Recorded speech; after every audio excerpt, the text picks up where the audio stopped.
You're listening to The Voice of Reason with Mark Reed and Ted Durden, only on LA Talk Radio. Good evening, and welcome to another edition of The Voice of Reason. My name is Ted Durden, a Southern Democrat. And I'm Mark Reed, a West Coast Republican. And together we are The Voice of Reason. For those of you tuning in for the very first time, this is a politically motivated podcast where civil discourse is the order of the day, where Mark and I discover that we have more things that unite us than we do that divide us.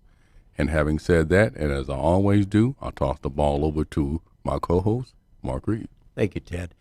I'm going to do a short monologue because it's the foundation of why we have Rabbi Mintz in studio with us. We're going to be talking about the hate, the anti-Semitism, and racism that it seems to be growing throughout the nation and throughout the world. So I'm going to preface this with talking about ignorance. And I remember getting hammered once because I said people live in an ignorant bliss. And ignorance is really, it may mean knowing little or nothing. It may be uninformed about a particular subject. But ignorant people happen to be very dangerous people because of their mindsets. People need to reach out and try to understand what they don't understand. You listen to people constantly with racist remarks towards the black community, for American Indian community, the Jewish community. Right. And when you ask them, what do you know about the black community? Well, nothing. What do you know about the Jewish community? Well, nothing. Why do you hate them? Well, because I'm supposed to. That is the most ignorant comment I've ever heard, but reality is that our school systems are perpetuating the ignorant behavior towards one another. Our government perpetuates the ignorant behavior towards one another. And worst of all, our media does. Because they, as Ted and I have discussed on past shows, is they weaponize the word racism. That's how they shut you down. You're a racist. You're a bigot. You have no idea how many times I've been called that on Facebook, in person. I'm a racist. I'm a bigot. I'm an anti-Semite. I'm a this. I'm a that. I just look at them and say, really, is that all you've got? You don't even know me. You have no clue where I'm at. You have no clue my background. You don't know what I've been through. So everybody out there, put down the ignorant hat and learn about who your neighbor is, who your friends are, and educate people about people. On that note, I'm going to introduce a good friend. I've known you now. We were just discussing this for a little over 25 years now. I consider you a mentor in many different ways, Rabbi. We've had some good discussions and stuff, but I've watched your children grow up over the last 25 years. You've watched my kids grow up over 25 years, and I have a lot of respect for you. So the people out there who don't know who Rabbi Mintz is, he's a scholar, and not only does he play a rabbi, or used to play a rabbi on TV, he is a rabbi. Rabbi Sham and his Mrs. Charna Mintz established the Shabbat of Bel Air back in 1985, and I've been there probably ever since then. I've been Always. Being there, going there. You're my go-to. Yep. From his beginnings at the host of Basic Judaism in the early 80s to the Rabbi Mintz radio show, Rabbi Mintz has attracted listeners drawn by his high-powered, energized, and animated approach. Rabbi Mintz sees radio as a way to connect with people on all levels, regardless of religion, and an opportunity to speak about family values and morals. Rabbi Mintz has interviewed Mrs. Hadesha Lieberman, wife of former Democrat nominee for president, Joe Lieberman, great guy, actually, reported from a rave about the state of values in America, addressed the ecological issues standing on California's seashore, and spearheaded the Project Lose It, a 6-week weight loss campaign based on the teachings of Rabbi Shuner Zalman and Laidi? From the city of Ladi. Ladi. Yep. The former Shabbat of Judaism. That's it. That's at the Siddiq. Yes. Right. Rabbi Mintz. I have a hard time pronouncing words because I have a metal plate in my mouth. Basically, I'm a nice guy. Basically, he's a nice guy. We'll put it away. I wanted to give him due respect, and Thank so you. we'll stop that. But Rabbi, I've tracked you down now because you're a busy man. You have a great Chabad over there in Bel Air. You have a lot of classes there. You have a wonderful... It was not until yesterday that you were able to literally pin me down that I'm actually going to be here. Exactly. Yeah. I mean, it's been a very patient, and I have, because out of the respect for you, I think Thank you you. have a lot to say. Thank you. Your words are of wisdom. And so I wanted to approach, because the three of us understand, we had a little pre-conversation to this about the hate and racism and anti-Semitism. So let's start off on, because I think the foundation of everything is the ignorance, Right. which breeds hate. 100%. How do you see hate growing in America and within our own communities? Well, one of the things that you just said was that it happens in the public school. That's where it begins. What people don't realize is that everybody belongs to a group. He's gay. She's lesbian. He's black. I'm Jewish. You're an Indian. See, where I grew up, in my little hood in Brooklyn, we're all Americans. Yes. When you all of a sudden have to start fighting for the rights for the transsexual and the transgender and the cross-dresser and then you got to realize something. I'm constantly being bombarded that there's so many divisions that you actually start believing that because one person is being maybe not treated so well, America stinks because look how divided we are. And kids from the age of pre-1A, they're being taught that you all, if you're a white boy, listen, you're the root of all evil because do you know there's a this and gender, there's a lesbian, there's a black, there's a white, there's a Chinese, there's a yellow, there's a gray, there's a blue, and you want to know something? All of a sudden you start realizing we're not the human race anymore. We're not divided, we're so divided. All I know is one thing. I'm sitting here with three people. I don't care if you're Indian, I don't care if you're black.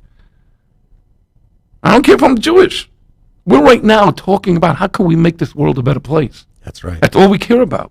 Now, when it comes to Martin Luther King Day, I'm going to give you a high five because your man gave an unbelievable contribution, but he was the dude that went and said to everybody, Yep. he doesn't care about the color of the skin. Absolutely. It's about the humanness within me It's with the that makes character. me the great guy that I have a message for the world. But if you wanted to come to me and say, hey, could you help me with my black culture? Why not? What do I care? Just like I would come to you and say, help me with my Jewishness. Absolutely. Because what makes us great is you the Indian, you the black guy, and me the Jew. We have three different people here. But unity only comes when we can all sit together and overlook our differences, work to make this world a better place. But when we sit back, you know, we'll get kosher food for the rabbi. We'll get for you, I don't know what Indians eat, but whatever it is, I don't know. But you know what I'm saying? We You know, my wife would cook a meal for the two of you, you know? yeah. You understand what I'm saying? Who cares what's behind the scenes? I know. I We're agree brothers. with you. I grew up in a family of 11, so we Right. ate whatever was put on the plate. So and that let's was get it. back to your major point. Yes. It's ignorant. There are a lot of people out there that were so subdivided that the people, by the time you start hearing, oh, Donald Trump, he looks at America. Says, can we keep America great? I don't Yes. care if you're black, white, yellow, whatever it is. Let's keep us all legal. And that's it. Yeah, and then it's amazing to me how when his slogan came out, the way it was distorted to mean "Make America White Again," Yeah. and that Yeah, I heard was that. no, it was, especially Yeah. amongst the black community. Yep. Make America White Again, and it's something that Mark and I have talked about on the show, and that is at the end of the day, we all want the same thing. We don't want anything different than anybody else. We want to have a home, a safe place to raise our children, have a good job, make a decent wage, and just live, love, and life. And that's really and truly it. And regardless of your ethnicity or anything, your background, we want the same thing. So how did your life get worse because he's in office? My life did not get worse. Whose while he was life in got office. worse because he's in office? You understand what I'm saying? We give so okay. much power to the Democrats. president. The only, Democrats. I was going to say the only lives that got worse Yeah. wasn't the Republican and Democrats in the country. It was the Democrat leadership. Lives go. got worse. There you go. That was it. Right. Because they finally wanted a businessman in the office, in the Oval Office. They got one. And now they're all scared because the politicians aren't needed, really. Well, Yeah. I disagree with that Oh, in the sense that George Bush was a businessman. He was a businessman. Not like No, not like Donald Trump, Right. but he was a businessman. Donald Trump is a very astute businessman, and he's a type of businessman that this country has craved, this country has sought for, but the Democratic leadership keeps getting caught up, and we've talked about it, Right. with his personality. Well, I'm going to address it this way. President Trump, okay, is dealing with the issues of our individual freedoms, which is business. It's really business, and the government's staying out of it because the government really shouldn't be there to tell you how to live. He's more of a constitutionalist, and that is America first. So when you look at it from that perspective and the leadership qualities that America has, what he's done in Israel of recognizing the Golan Heights, moving the embassy to Jerusalem, right now with Jared offering a peace plan that's incredible.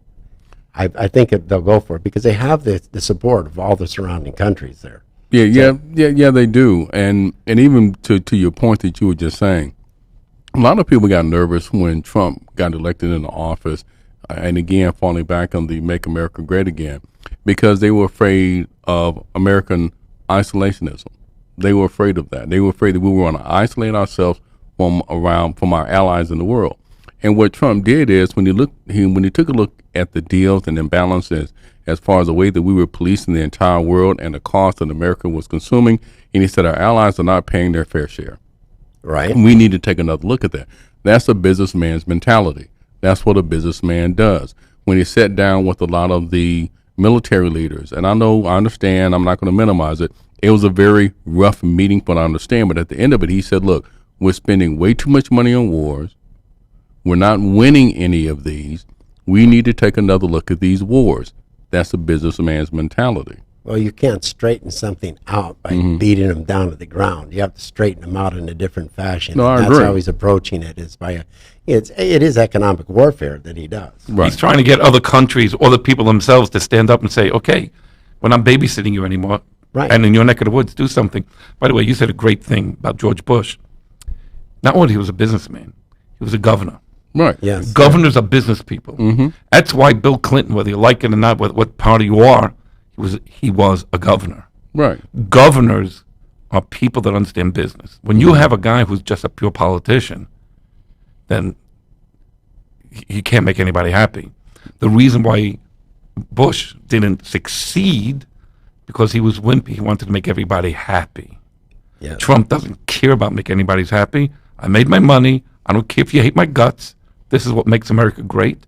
Let's get the job done. Right. And then now let's get back to ignorance.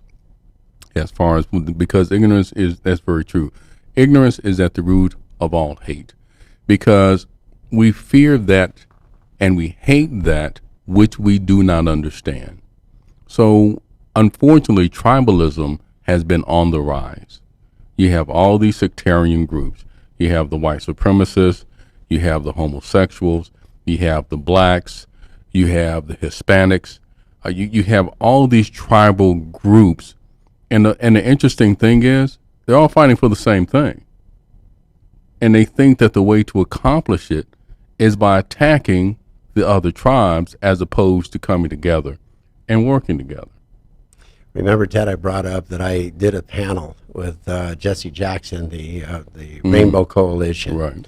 And they were talking about racism. And they said, has it gone forward? So the Hispanic community, the black community, they had representatives, and the Asian community. And it got to me, and I said, America has gone a long way of understanding and addressing racism. The problem that we have now, you just pointed it out, and that is the group mentality. It is multicultural.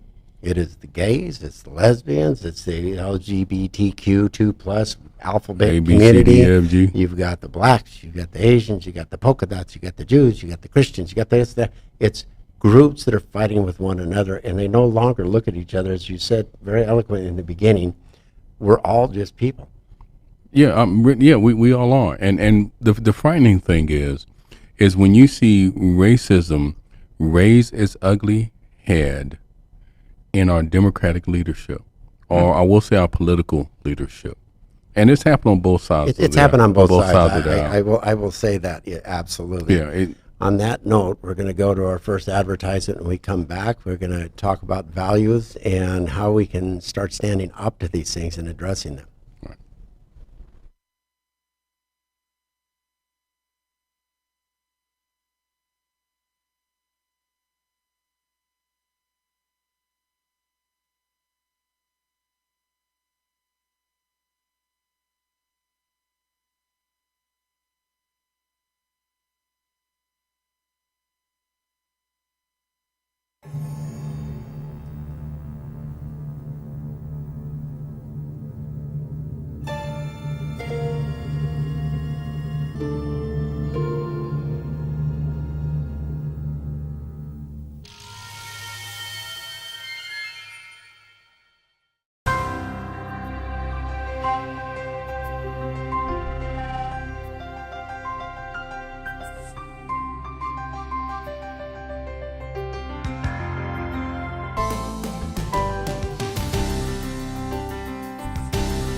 My erstwhile opponent says I don't accept debate invitations.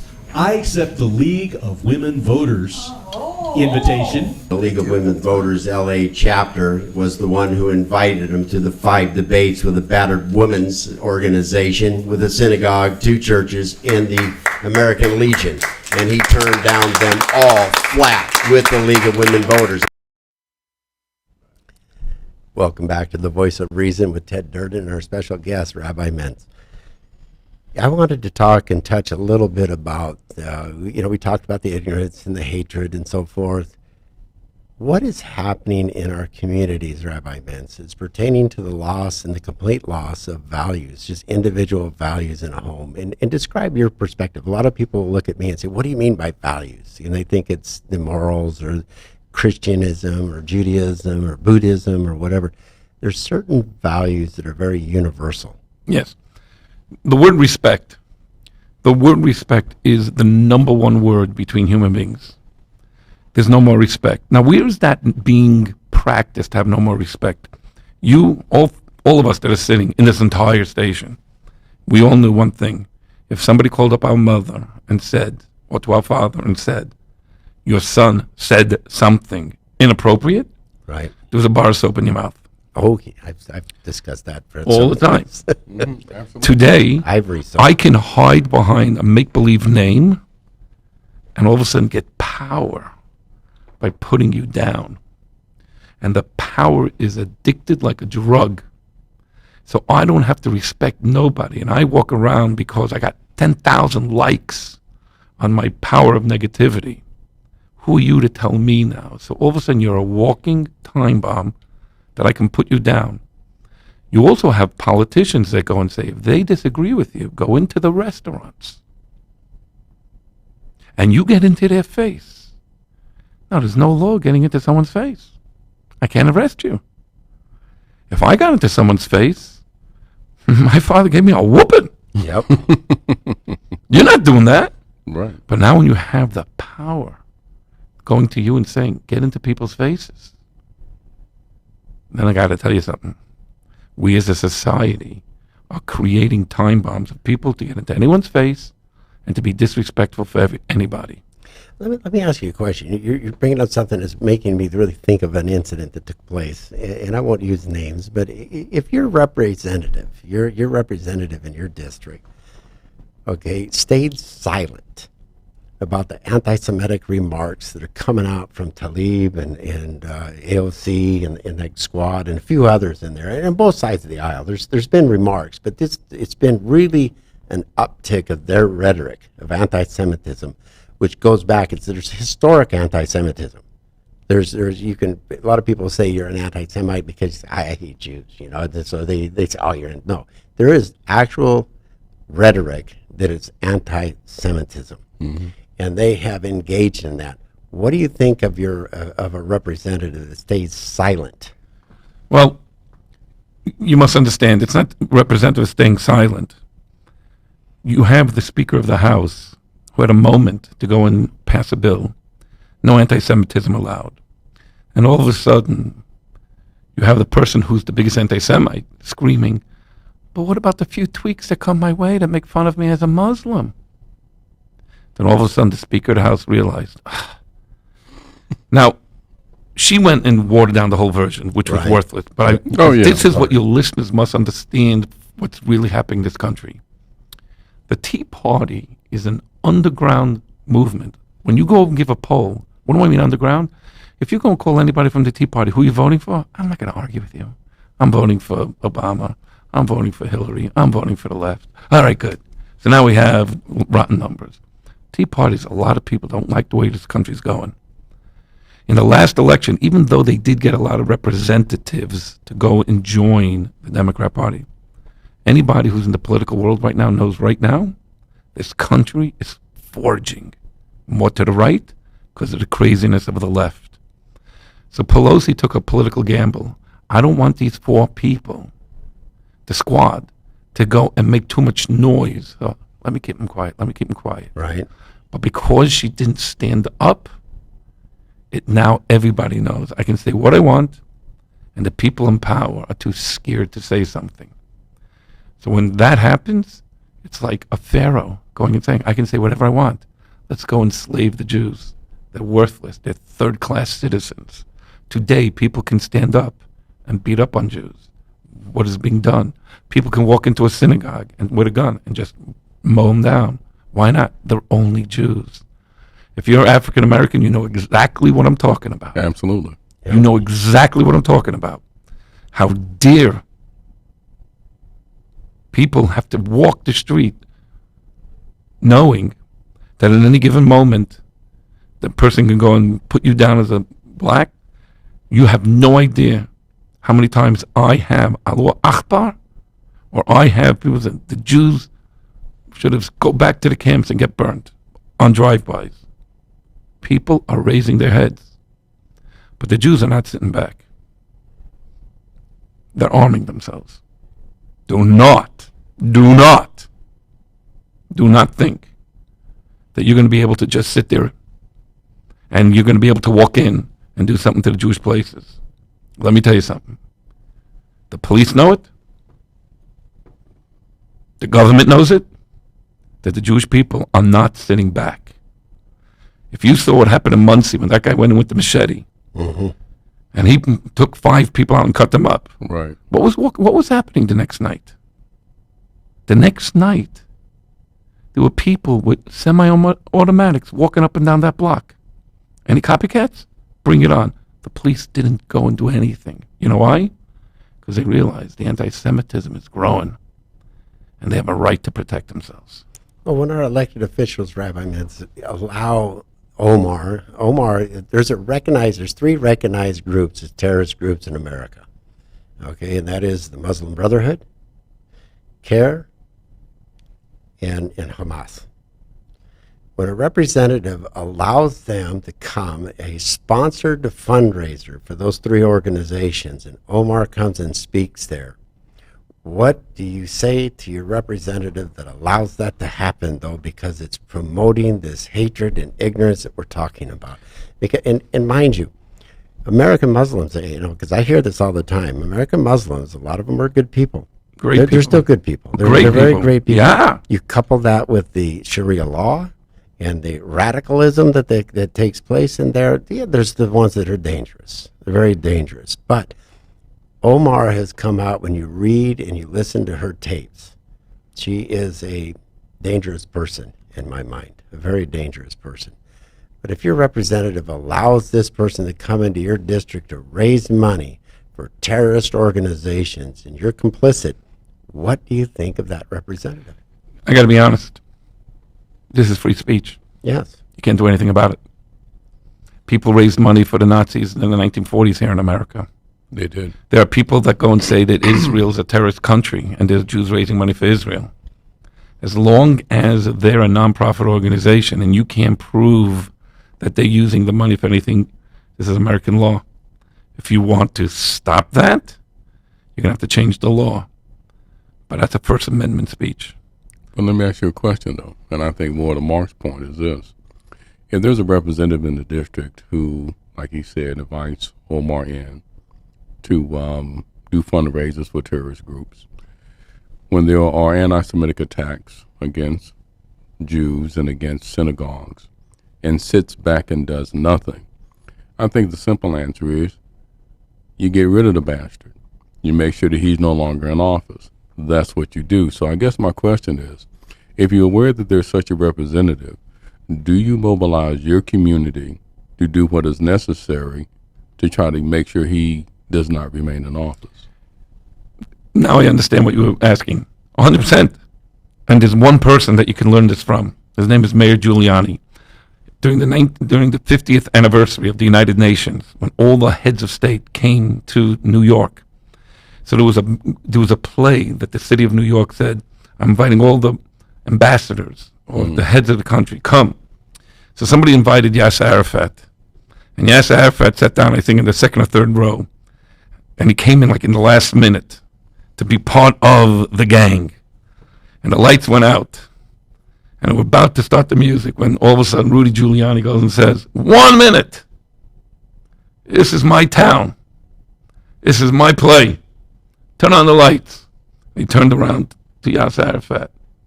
And he said, you don't belong here. You're not a head of a country. No one invited you. Walk out. If there is somebody who's bringing evil into your neighborhood, then that representative should open up his mouth and say, excuse me, I want everybody to know someone has free speech, or else you're going to get in trouble. But I want everybody to know I don't condone it, I'm against it, and I wish this would never happen again. And if you don't, and you stay silent, you're part of the problem. Absolutely. As we discussed early on, and I've laughed and joked about this in the past as well, free speech is misrepresented in the aspect that we have freedom of thought. We have to use our minds, our education, our mouth to express that thought.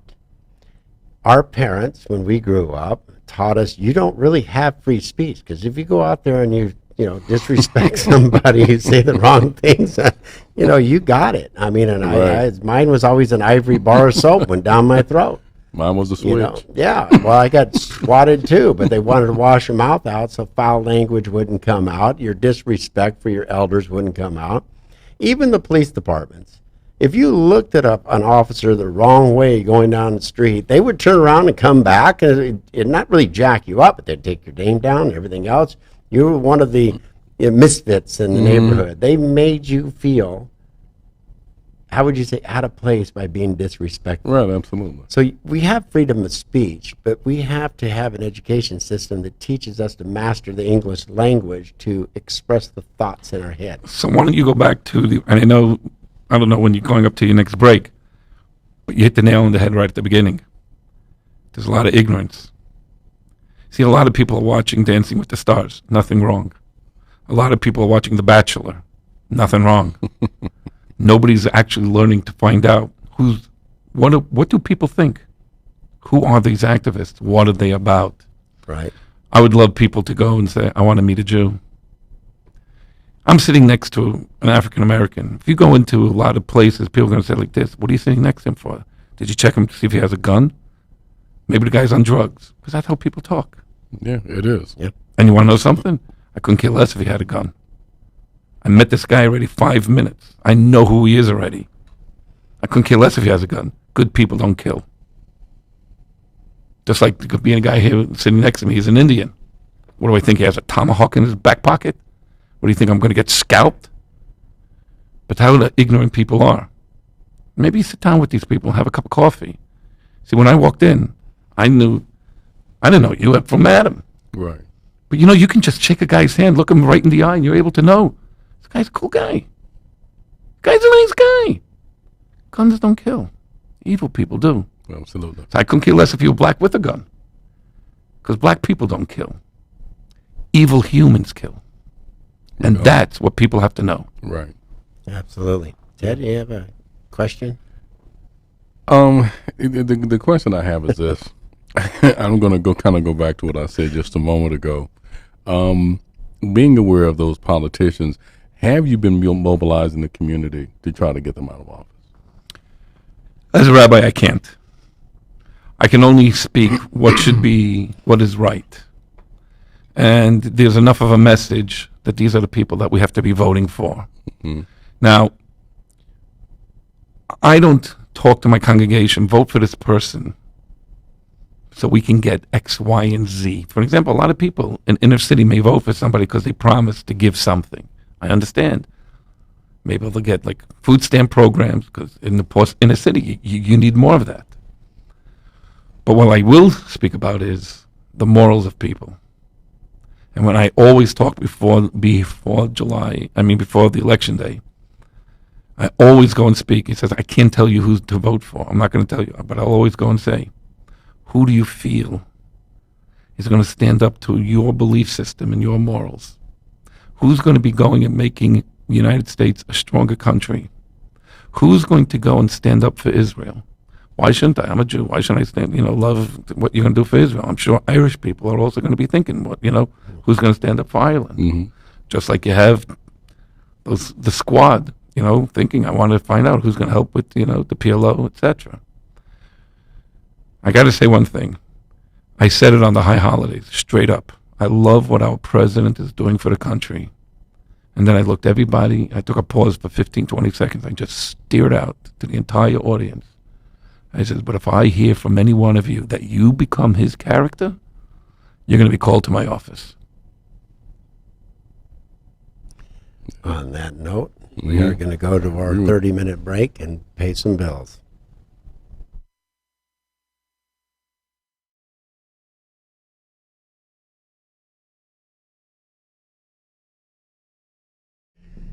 Hi, I want to welcome Rusty Levin and Harry Nabanian, both trial lawyers for workman comp cases. If you're injured on the job, don't hesitate. Contact an attorney. I did when I was wounded or injured on my job, and I thought I would trust my employer, and it didn't work out quite well. So I found Rusty Levin, handled my case like a professional, worked out way better than any other lawyer that I talked to would have worked out.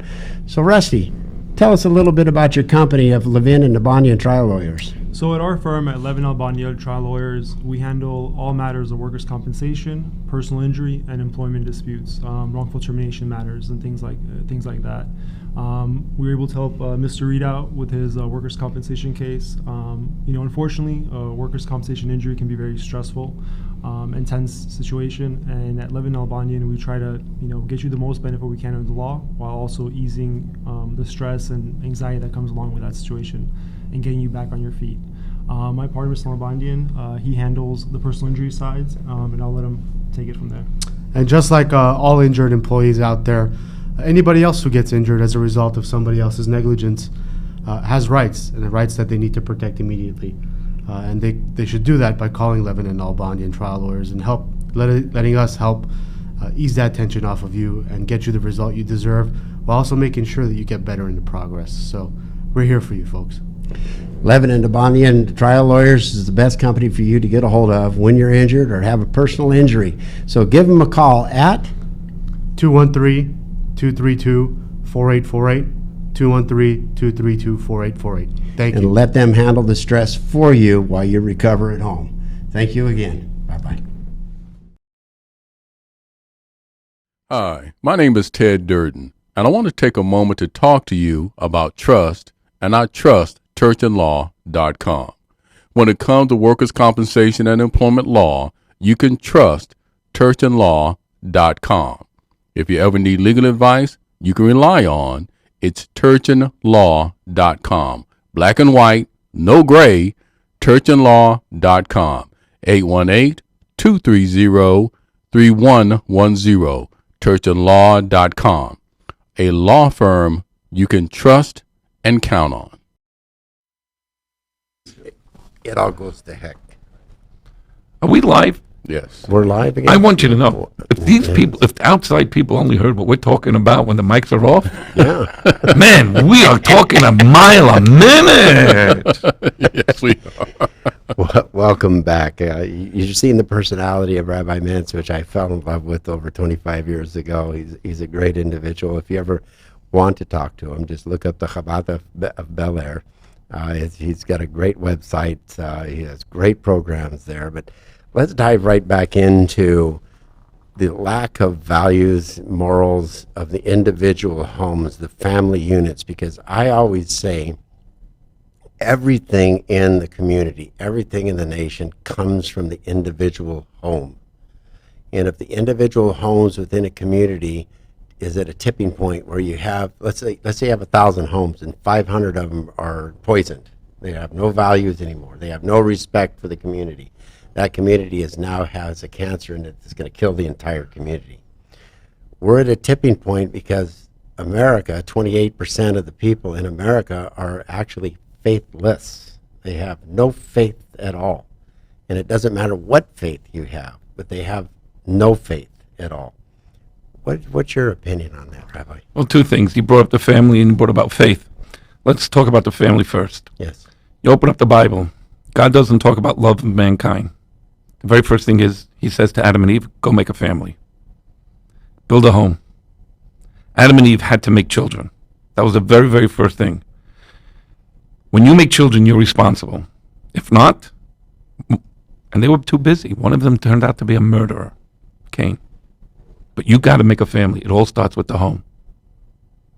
Now you talk about faith. Oh no, I don't believe there are a lot of non-believers out there. I think everyone's a believer. Unfortunately, they took God, put him aside, and took up the new God. It's called politics.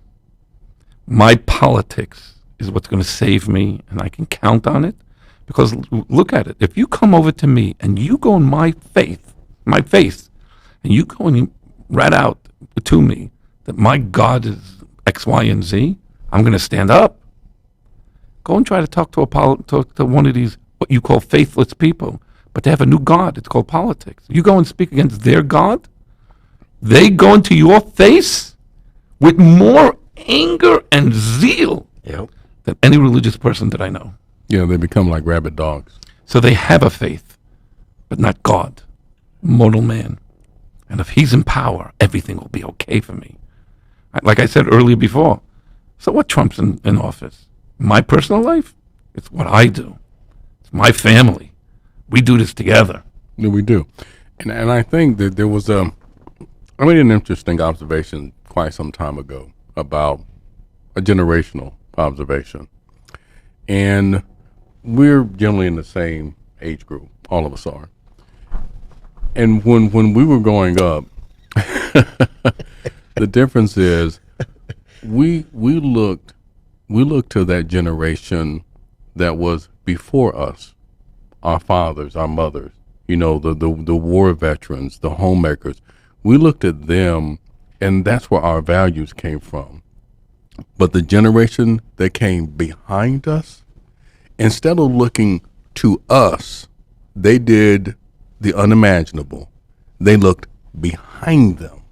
And what they started doing is they started adopting the belief system, the attitude, and the behavior of the younger group as opposed to the older group.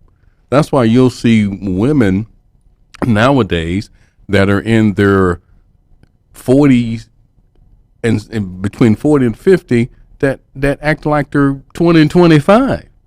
40 is the new 25. No, it isn't. 40 just 40. Stop going around and adopting the values, going out clubbing all the time, instead of being at home with your children, teaching values. And that's men and women alike. Right. I mean, I walked around today and saw a gentleman who was probably in his late 40s, early 50s, and he's walking around with his pants hanging on his ass. Huh. You're reading my mind. I was going to bring all this up too. And I'm like, what? What? And again, they reach to the generation behind them to adopt the attitudes and the values as opposed to reaching ahead. And I think that is one of the biggest failings of of this current generation. You can call the millennials, the ones that came behind us in the younger group. There was a poll that was taken, and they said that they would rather be famous than rich. And like you said, it's this in-your-face sort of attitude. And it has also been because of the promulgation of social media, the Facebook and YouTube. Unfortunately, there's social bullying. It has become a conduit for hate speech. What has happened to the society in general is just horrific. And it's like you said, Rabbi, they have an outlet for it. They can have 1 million followers, and all of a sudden, because they wield this power, they believe that they can exert influence. A perfect example, we're talking about ignorance, we're talking about hate. I'm sure if those of you have seen the story in the New York Post about Congresswoman Tlaib, there was this little boy that died, this little Muslim boy that died, and they blamed it on the Jews. There was violence that was committed against them. It was called blood libel. She tweeted that, and she has 1 million followers. So imagine the cacophony, the noise, and the violence that generated against unsuspecting Jews. That is just hate, and it's just violence. And the fact that it came from a congresswoman. Now, when they realized that it was a mistake, that the boy actually died accidentally, the tweet was taken down, but she never apologized. She never did. Well, you're right. And the reason why she doesn't have to apologize because she has all the people backing her. Thank you for doing it. People who want to believe in all of this stuff, they're going to believe no matter what. They most probably think that the Jews made up a story to say that he died really by accident. And it was the Jews that made him take down the tweet. But she's 100% right. This is what happens, like you said before, when it comes to ignorance. You want to believe in your hate, and you don't let the light come in. You'll believe any stupidity.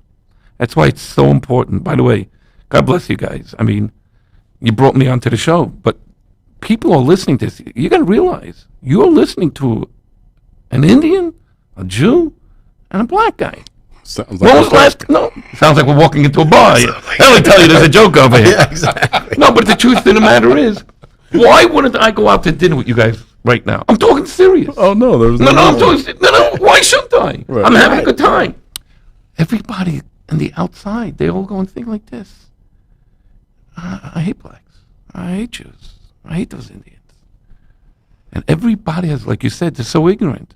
Sit down and talk with these people. Mm-hmm. Sit down and talk to a black guy. Go sit down and talk to a Jew. Sit down and talk to an Indian. And then you're going to find out these guys are red, white, and blue people. And the politicians, I see you guys are bringing up the politicians a lot.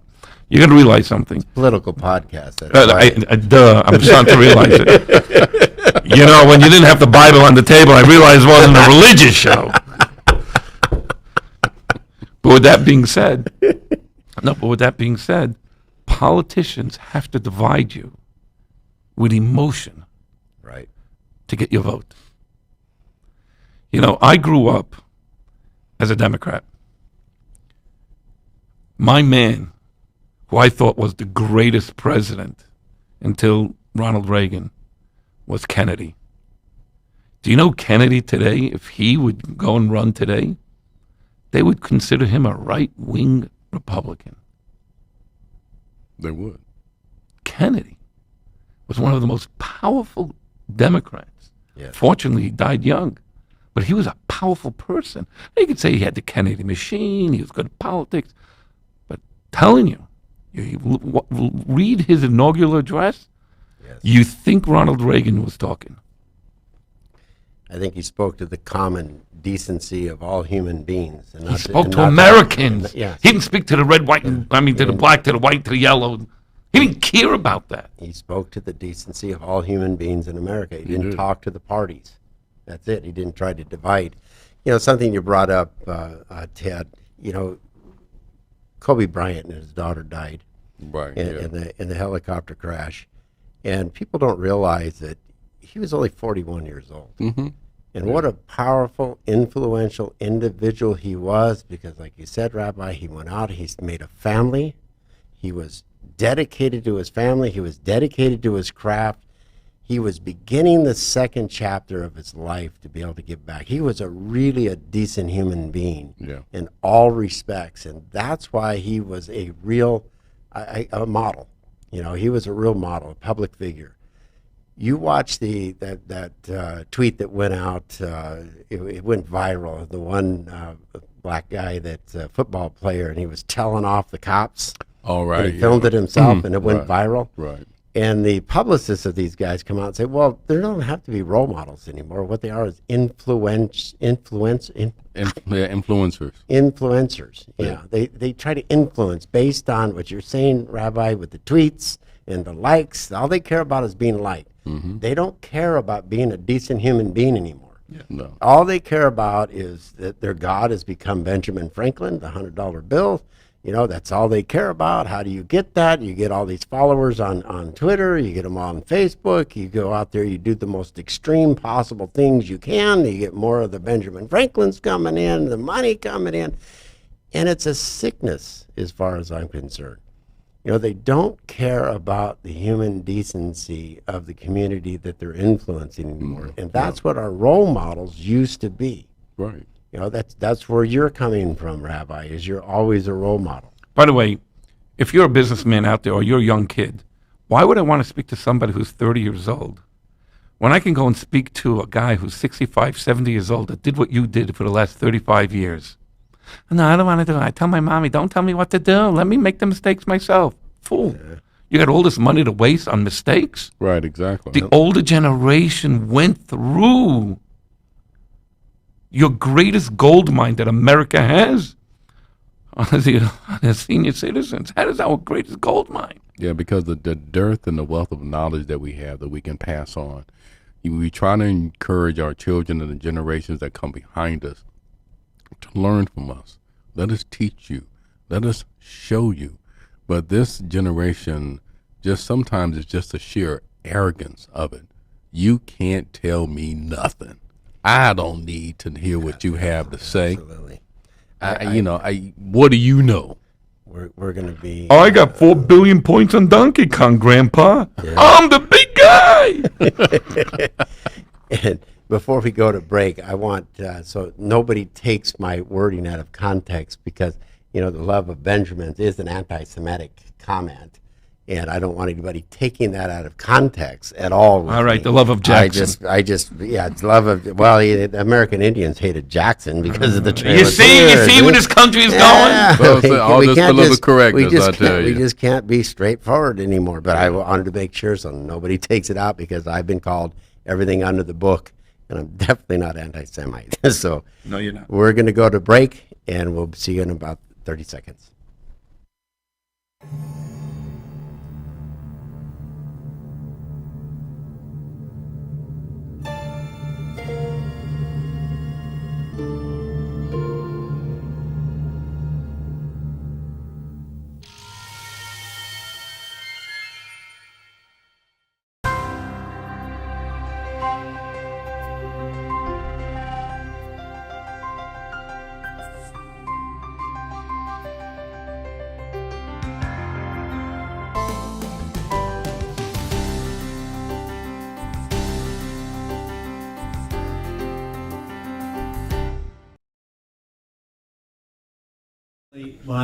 My erstwhile opponent says I don't accept debate invitations. I accept the League of Women Voters invitation. The League of Women Voters LA chapter was the one who invited him to the 5 debates with the Battered Women's Organization, with a synagogue, 2 churches, and the American Legion. And he turned down them all flat with the League of Women Voters. With my good friend Rabbi Mintz. Rabbi, we're going to be wrapping the show up here in about 11 minutes, 10 minutes actually. I really want to embark the listeners with some serious words of wisdom when it comes to public behavior, the home, family.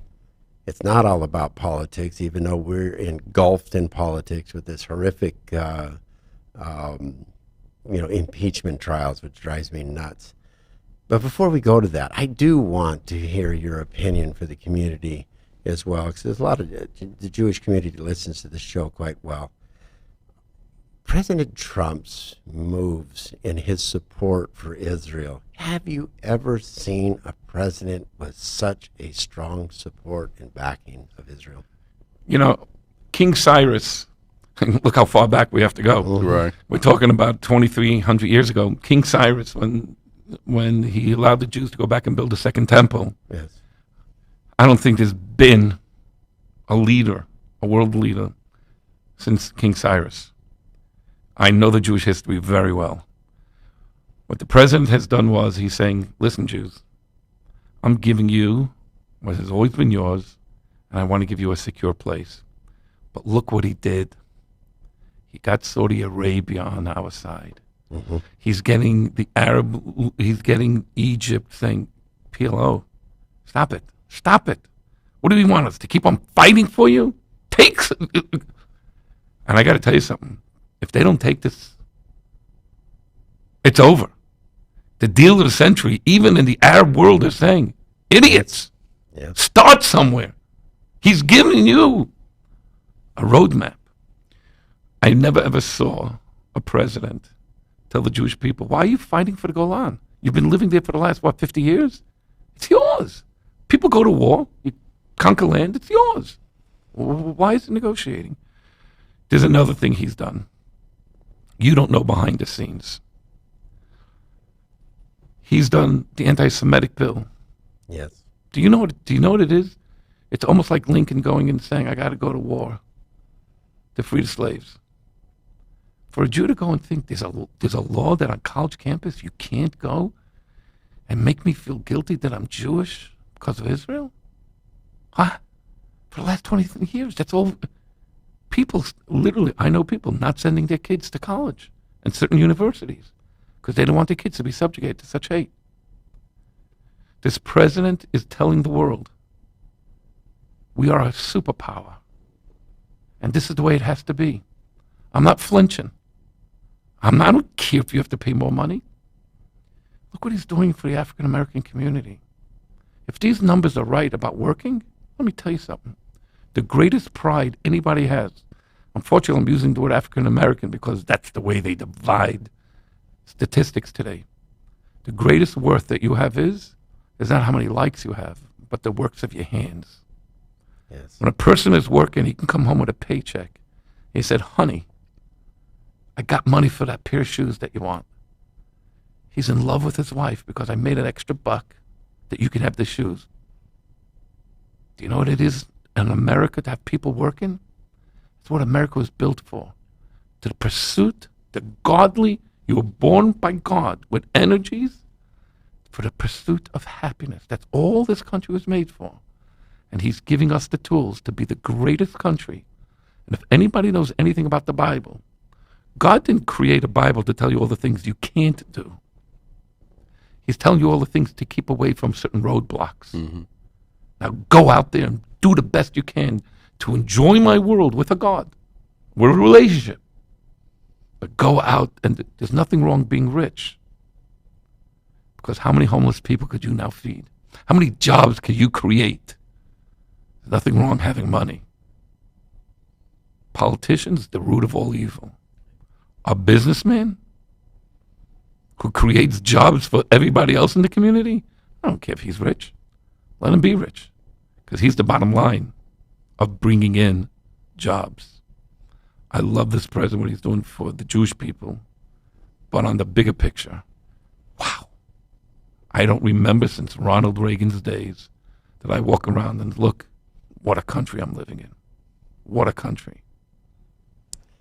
That was powerful, wasn't it, Ted? Absolutely. I was looking for, that was what I was looking for the closing comment.